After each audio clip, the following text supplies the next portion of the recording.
Experts ने demo ने बताया है कि असली और केमिकल तरबूज की पहचान आप कैसे करनी है। देखिए इस पूरी रिपोर्ट को।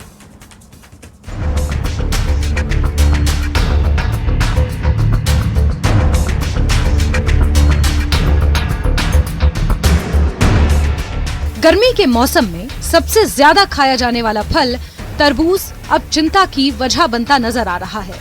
मुंबई में फूड पॉइजनिंग की खबरों ने लोगों को सतर्क कर दिया है। ऐसे में सबसे बड़ा सवाल यही है कि जो तरबूज हम खा रहे हैं वो प्राकृतिक रूप से पका है या केमिकल के जरिए तैयार किया गया है। इसी को समझने के लिए न्यूज़ 18 की टीम ने health expert doctor Sameer Bhati से बातचीत की और एक खास डेमो के जरिए ये जानने की कोशिश की कि सही और सुरक्षित तरबूज की पहचान कैसे की जाए। सबसे पहले अगर हम ये बताना चाहें, जैसे आप बात कर रहे थे कि कैसे पहचाने कि तरबूज फ्रूट ठीक है।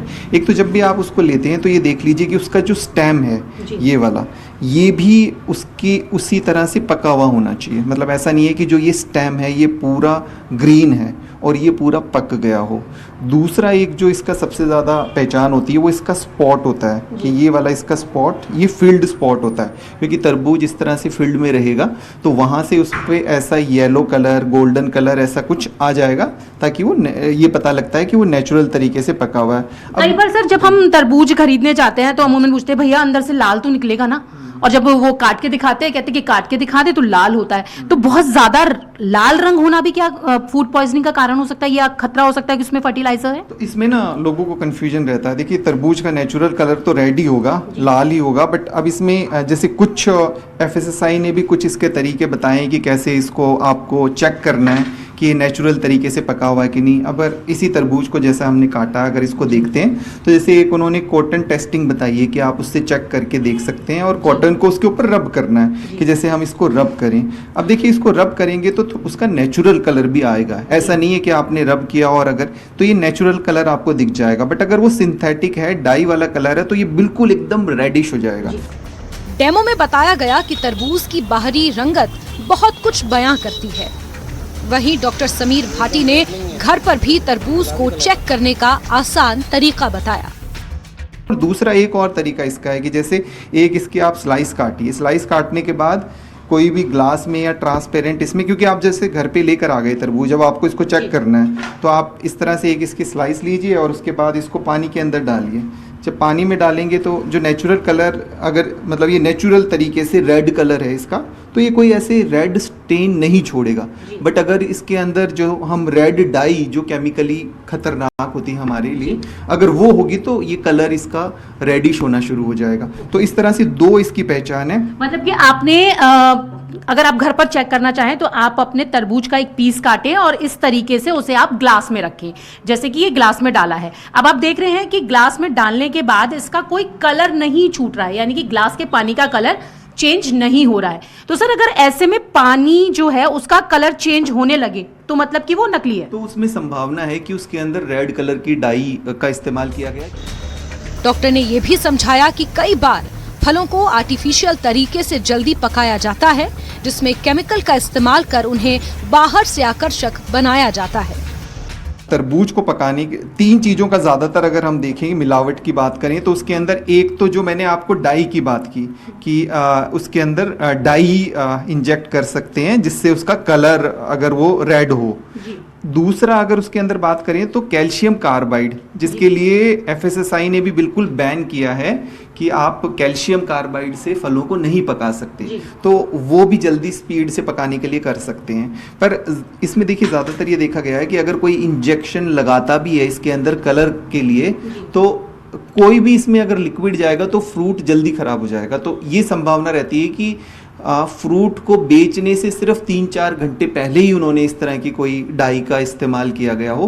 तो वो 2 चीज़ हो सकती है, एक तो उसकी मिठास बढ़ानी है कि आपने कलर तो कर दिया पर मिठास नहीं है, तो क्योंकि 2 चीज़ देखी जाएगी, मीठा भी होना चाहिए और लाल रंग भी होना चाहिए। तो उसमें वो मिठास भी मिलाते हैं, सैक्रीन वगैरह, और दूसरा मिलाते हैं। पर गड़बड़ कहाँ पर हो जाती है कि उसको मिलाने के लिए जब भी अगर वो कोई सिरिंज वगैरह ले रहे हैं तो उसमें जो पानी का इस्तेमाल कर रहे हैं, अब वो पानी कंटामिनेटेड या किस तरह का है, तो उस पानी के जरिए जो इन्फेक्शन है वो उसके अंदर पहुंच गया।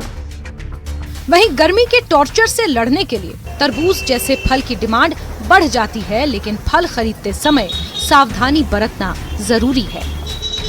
ये एक तरबूज की दुकान पर है, जहाँ पर आप देखें कि बहुत सारे तरबूज आपको दिखाई दे रहे हैं और लोग गर्मियों में अमूमन तरबूज खाना पसंद करते हैं, क्योंकि हाइड्रेट रखने के लिए तरबूज में पानी की मात्रा इतनी होती है कि वो बॉडी के पानी की कमी को पूरा कर सकता है।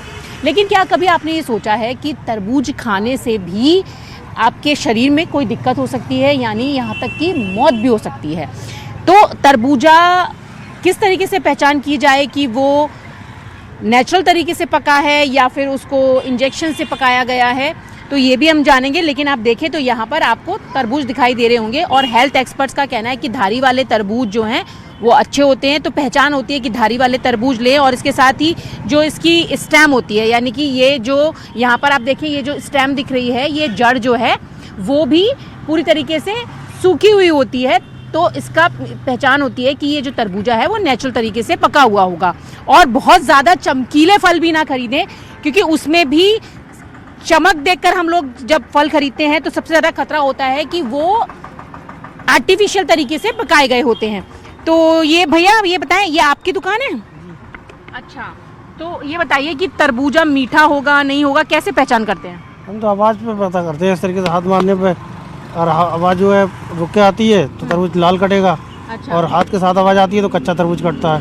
अच्छा, और ये तरबूज में ये कहते हैं कि ये पहचान होती है, जो धब्बा है वो भी एक पहचान होती है कि इससे कोई पहचान नहीं होती है। अच्छा, जैसे इसमें ये तरबूज है, ये सब लाल है, ये कच्चा तरबूज कटेगा, ये एकदम कच्चा रहेगा। अच्छा, यानी थपथपाने से पहचान होती है कि अगर तरबूजा थपथपाया जाए। ये आवाज़ मारते ना इस पे, हाँ। तो आवाज़ हाथ के साथ में नहीं आ रही है, रुक के आ रही है आवाज़। अच्छा, और इस तरबूज पे हाथ मारेंगे तो हाथ के साथ आवाज़ आएगी, देखो। अच्छा, हाँ, तो इसकी यही पहचान रहती है और कॉमन कोई पहचान नहीं रहती। और प्लस क्या, कोई भी आदमी किसी भी लाइन में जब रहता है ना, हाँ। तो उसकी जानकारी उसको अपने आप ऑटोमेटिक बढ़ती चली जाती है। तो अगली बार जब आप तरबूज खरीदें तो सिर्फ मिठास नहीं, उसकी पहचान भी जरूर जांचें, क्योंकि गर्मी में राहत देने वाला ये फल लापरवाही से नुकसान भी पहुंचा सकता है। कोई भी फ्रूट हो वो आपकी हेल्थ के लिए अच्छा होता है, लेकिन ये खास ख्याल रखने की ज़रूरत है कि रखे हुए कटे हुए फलों का इस्तेमाल ना करें। फलों को खाने से पहले उसको अच्छी तरीके से पानी से धो लें, क्योंकि यहाँ पर आप देखिए जो तरबूजे हैं वो आपको हाइड्रेट तो रखते हैं, लेकिन ऐसा ना हो कि जल्दबाजी में आप ऐसे कोई फल खरीद लें जो आपकी सेहत के साथ खिलवाड़ कर दे या आपको फूड पॉइजनिंग की हद तक ले जाए। तो ये खास ख्याल रखने की ज़रूरत है और फलों की पहचान करने की ज़रूरत है। उसके बाद ही आप किसी भी सीजनल फ्रूट को अपने डाइट में शामिल करें। विजय विशाल के साथ न्यूज़ 18 इंडिया के लिए रचना। टेक्नोलॉजी एक तरफ वरदान और इसका दूसरा पहलू परेशानी से कम नहीं। इसका ताजा उदाहरण उत्तर पश्चिम रेलवे है। एआई की तकनीक जहां पूरी दुनिया में जिंदगी को आसान बना रही है, वहीं एआई तकनीक रेलवे के लिए सरदर्द बन रही है। चालाक यात्री एआई तकनीक की मदद से फेक टिकट बना रहे हैं और रेलों में धड़ल्ले से सफर कर रहे हैं, जिसे रोकने के लिए रेलवे एक कदम आगे बढ़ाता है तो एआई ठग 2 कदम आगे निकल जाते हैं। इस रिपोर्ट को आप भी देखिए।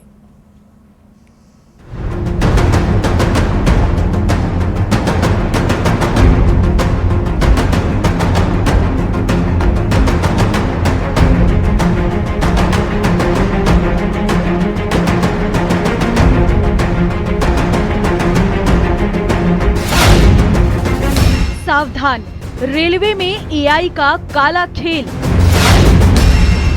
फेक टिकट रेलवे के लिए सिरदर्द। Railway versus AI fraud, technology की जंग। आज से 3 महीने पहले जयपुर में एक टीटीई को एक रेल यात्री की टिकट पर शक हुआ। जांच शुरू हुई तो पता चला कि टिकट फेक है। हैरानी की बात ये थी कि ये टिकट एआई की मदद से तैयार किया गया था। इस खुलासे के बाद हड़कंप मच गया, लेकिन मामला शांत भी नहीं हुआ था कि जोधपुर में एक और यात्री फेक टिकट के साथ पकड़ा गया। दोनों मामलों में एक समानता थी, एआई तकनीक का इस्तेमाल। ये तो सिर्फ वो लोग हैं जो पकड़े गए। ऐसे न जाने कितने यात्री एआई से बनी फेक टिकटों के सहारे सफर कर रहे हैं और टीटी की आंखों में धूल झोंक रहे हैं। जयपुर में एक मामला आया था, उसको भी हमारे टीटी ने अपनी सतर्कता से पकड़ लिया था। और अभी जो जोधपुर का मैटर आया है, जहाँ पे जो ओरिजिनली जो यूटीएस नंबर था, जो टिकट इश्यू हुई थी, वो कर्नाटक में हुई थी, लेकिन उसको एआई के व्यूज से जो है यहाँ पे राजस्थान में उसको यूज किया जा रहा था एनडब्ल्यूआर में, और 4 टिकटें उसके माध्यम से जनरेट की गई थी। तो अगेन टीटी की सतर्कता से और अगेन हमने उसको पकड़ लिया। तो इसके रिगार्डिंग हम लोग लगातार टीटीएस की ट्रेनिंग कर रहे हैं, उन लोगों को डिजिटल इक्विपमेंट्स भी प्रोवाइड कर रहे हैं, साथ ही जो एआई के नए ट्रेंड्स आ रहे हैं, जो मेल प्रैक्टिसेज हैं उनके बारे में उनको लगातार बता रहे हैं। अब इस सिरदर्द से निपटने के लिए नॉर्थ वेस्टर्न रेलवे ने बड़ा कदम उठाया है। NWR हेडक्वार्टर में एक एआई सेल बनाया गया। इस एआई सेल में आईटी एक्सपर्ट्स की मदद से ऐसे सॉफ्टवेयर तैयार किए जा रहे जो फेक टिकटों की पहचान कर सके। इन सॉफ्टवेयर को टीटीई की हेड मशीनों में अपडेट किया जा रहा, साथ ही समय समय पर ट्रेनिंग भी दी जा रही है, जिससे इस हाईटेक ठगी पर लगाम लगाई जा सके। बताया जा रहा है कि किसी रेलवे जोन में इस तरह का एआई सेल पहली बार बनाया गया है।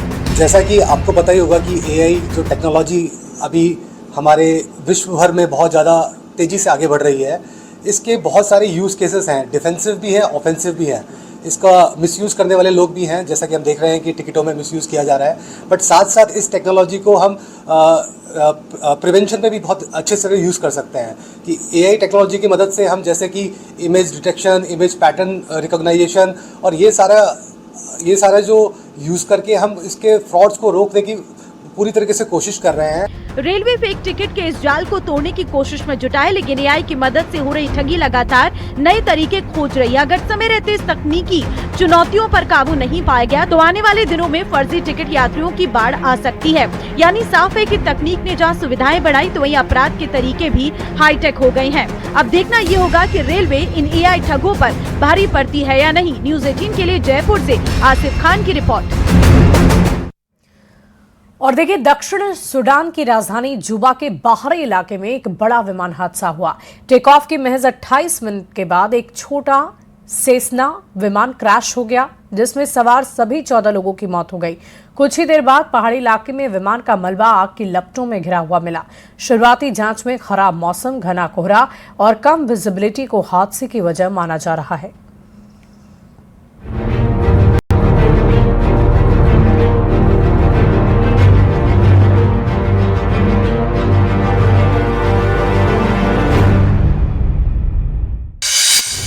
दक्षिण सूडान में प्लेन हुआ क्रैश, टेक ऑफ के बाद मची तबाही,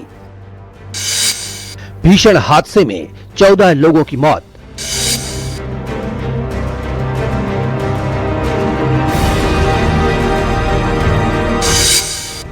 दक्षिण सूडान की राजधानी जुबा के बाहरी इलाके में देखते ही देखते एक छोटा विमान हादसे का शिकार हो गया। प्लेन में बैठे किसी भी यात्री को शायद ही इसका अंदेशा होगा कि वो अपने आखिरी सफर पर निकले हैं। कहा जा रहा है कि टेक ऑफ करने के 28 मिनट बाद ही प्लेन क्रैश हो गया। चीखें धमाके के शोर में खामोश हो गईं और एक ही झटके में 14 जिंदगियां खत्म हो गईं। बताया जा रहा है कि विमान ने यही से उड़ान भरी थी और ये जुबा इंटरनेशनल एयरपोर्ट की ओर जा रहा था। सुबह करीब 9:15 पर सेसना विमान ने उड़ान भरी थी। 9:43 पर प्लेन का एयर ट्रैफिक कंट्रोल से संपर्क टूट गया था। इसके बाद का जो मंजर दिखा वो बेहद ही खौफनाक था। पहाड़ी इलाके में विमान का मलबा आग की लपटों में घिरा दिख रहा है। चारों तरफ धुआं धुआं हो गया। शुरुआती जांच में खराब मौसम और कम विजिबिलिटी को हादसे की वजह माना जा रहा है। कोहरा और पहाड़ी इलाका पायलट के लिए चुनौती बन गया। इसी दौरान पायलट ने प्लेन से संतुलन खोया। प्लेन में कुल 14 लोग सवार थे, जिनमें एक पायलट और 13 यात्री थे। दर्दनाक हादसे में किसी की भी जान नहीं बच पाई। हादसे में मारे गए 2 नागरिक केन्या के बताए जा रहे हैं, जबकि बाकी सभी दक्षिण सूडान के निवासी हैं। हादसे के बाद नागरिक उड्डयन प्राधिकरण की टीम मौके पर पहुंची, जिसके बाद राहत और बचाव का काम शुरू किया गया। एक बार फिर खराब मौसम हादसे की वजह बन गया।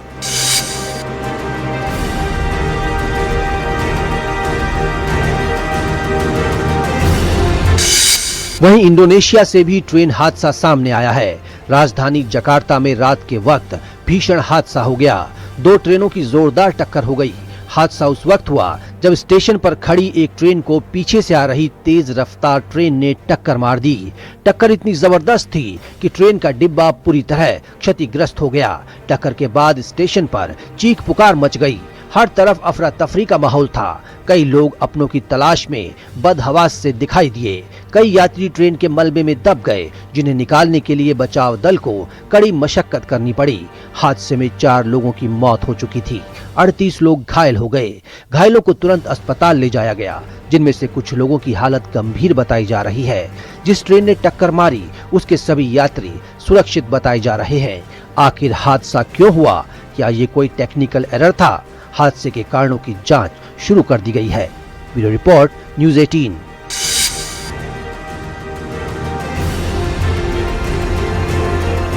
और अब बात करेंगे कटिहार की, जहां भीषण गर्मी को देखते हुए शिक्षा विभाग ने अनोखी पहल शुरू कर दी है। अब स्कूलों में क्लास की घंटी के साथ वाटर बेल भी बजाई जा रही है, ताकि बच्चे समय समय पर पानी पीते रहें, हाइड्रेटेड रहें।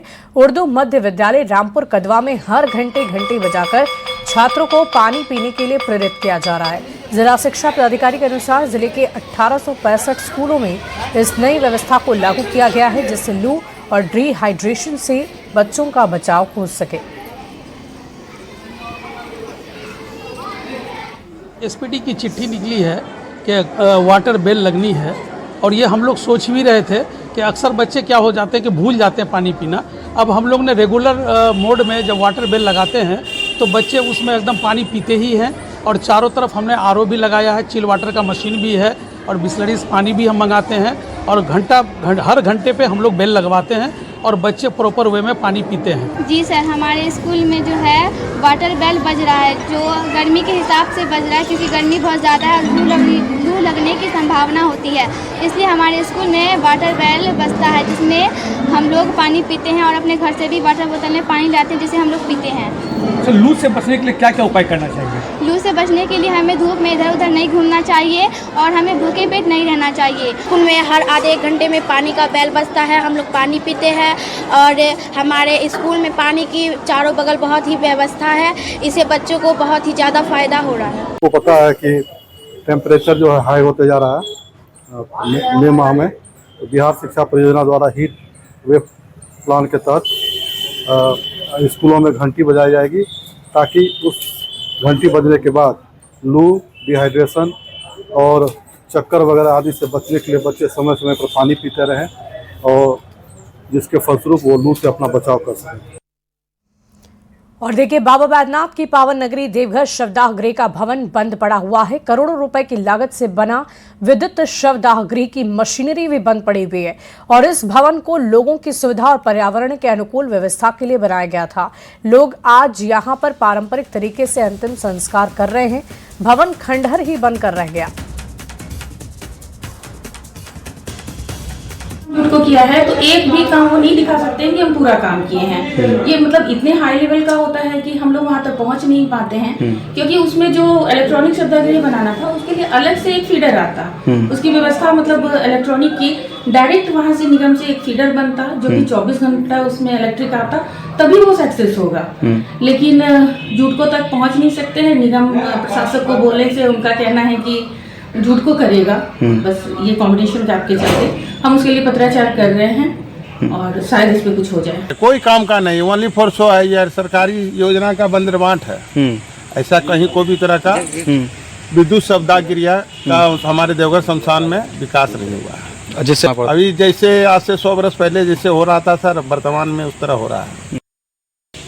बढ़ते जनसंख्या को देखते हुए देवघर शमशान में इलेक्ट्रॉनिक शवदाह गृह बनाया गया था, जो कि आज पूरी तरह से बंद और ठप पड़ा हुआ है। इस वक्त हम मौजूद हैं देवघर शमशान में, और आप देख सकते हैं हमारे पीछे जो बिल्डिंग आप देख रहे हैं जो पूरी तरह से बंद है, ये इलेक्ट्रॉनिक शवदाह गृह है।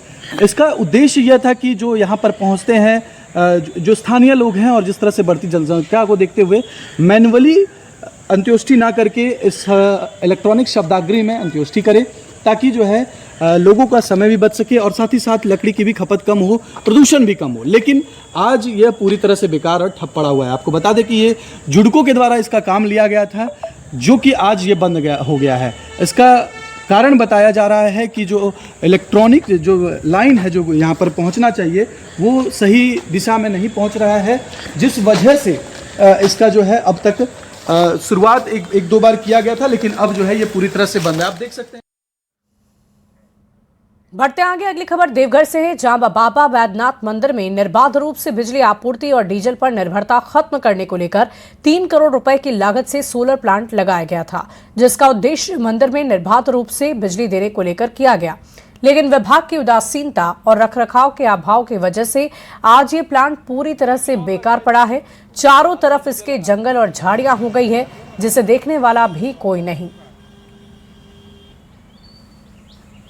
3 तालाब को मिट्टी से भरवा के उसके ऊपर, क्योंकि उनका ड्रीम प्रोजेक्ट था, उन्होंने बहुत मेहनत किया। लेकिन मंदिर प्रशासक का क्या है कि उनके पास कोई किसी चीज़ की कमी नहीं है, लेकिन उनको ध्यान किसी चीज़ पे नहीं देना है। हर रोज मंदिर की स्थिति देख ही रहे हैं। आर्थिक संपोषण के आधार पे उसका ये स्थिति हुआ। इसको अविलंब मंदिर कमेटी द्वारा इसको साफ कराया जाए और इसको चालू कराया जाए, ताकि मंदिर के फंड का पैसा बचे। जो डीजल जो जल रहा है पैसे का, ये 100 वाट का है। चालू हो जाने के बाद बहुत आत्मनिर्भर मंदिर हो जाएगा और मंदिर का पैसा भी बचेगा।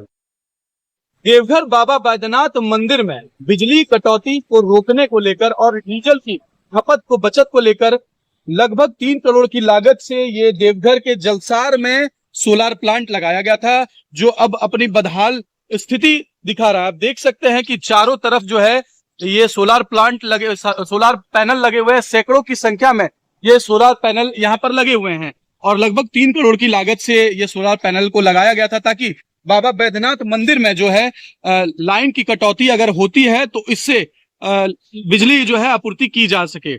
100 किलोवाट का ये पूरा प्लांट लगाया गया था, लेकिन आप देख सकते हैं कि किस तरह से ये बदहाल स्थिति में अब पहुंच गई है। और आइए अब बात करते हैं राजधानी पटना की, जहां पीएमसीएच में नए कैंसर यूनिट में मरीजों का इलाज शुरू हो गया है, जिससे अब उन्हें दूसरे अस्पतालों में रेफर नहीं किया जाएगा। CUB बिल्डिंग में बने इस यूनिट में कीमोथेरेपी, रेडियोथेरेपी, ब्रोंकोस्कोपी सहित सभी जरूरी जांच और इलाज की सुविधाएं उपलब्ध है। अस्पताल प्रशासन के अनुसार मैन पावर की कमी भी दूर कर ली गई है। पहले यहां केवल जांच की जाती थी और अब मरीजों को बाहर भेजना पड़ता था, लेकिन अब समुचित इलाज यहीं पर संभव है, जिससे मरीजों को बहुत बड़ी राहत मिलेगी। के सबसे बड़े अस्पताल पीएमसीएच के CUB बिल्डिंग में अब कैंसर मरीजों का इलाज शुरू हो गया है। यानी कैंसर वार्ड अलग से बनाया गया है और डेडिकेटेड वार्ड है, जो कहा जा रहा है 22 बेड का है, और रोज 10 से 12 नए मरीज यहाँ पर अभी एडमिट हो रहे हैं। और आपको हम नए वार्ड की तस्वीर दिखा रहे हैं, पूरी तरह से हाईटेक है, अत्याधुनिक सुविधाओं से लैस है।